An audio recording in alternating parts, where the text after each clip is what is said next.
Oke guys, balik lagi sama aku Unyil. Dan inilah dia, kamar Unyil.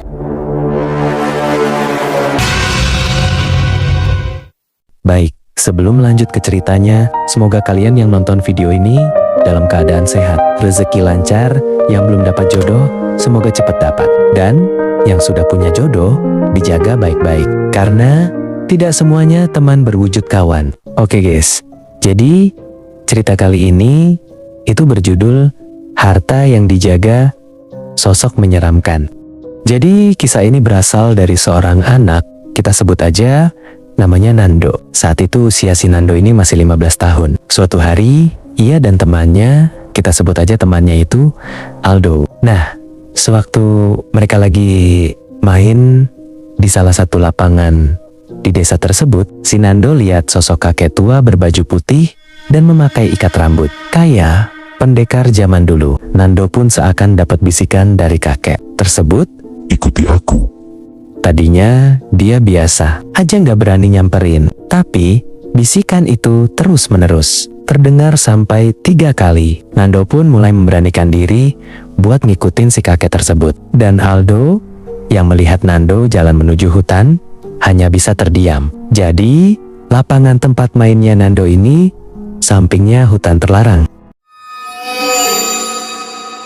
Singkat cerita, Aldo hanya bisa diam karena ia pun bingung.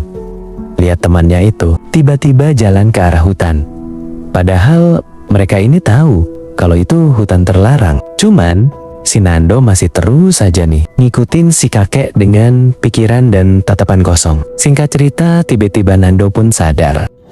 Dan waktu ia sadar, dia nggak tahu kalau ia lagi di mana. Dia sempat nangis karena takut. Dengan rasa yang takut dan tekad ingin pulang, dia mulai berjalan sampai satu ketika dia nemuin sebuah gua. Awalnya dia biasa saja, tapi begitu dia melewati gua tersebut, tiba-tiba dia dapat bisikan, "Masuklah, maka kamu akan jadi orang kaya." Karena dengar bisikan tersebut, Nando pun spontan langsung berbalik arah ke pintu gua itu. Meskipun ia merasa takut, tapi ia memberanikan diri untuk masuk karena bisikan itu. Singkat cerita, dia pun masuk dan setelah berjalan beberapa menit, tiba-tiba muncul sosok hitam, wajahnya penuh darah. Dan lidahnya menjulur seakan ingin memakan si Nando. Nando pun menjerit ketakutan, tapi badannya seakan kaku gak bisa gerak. Ia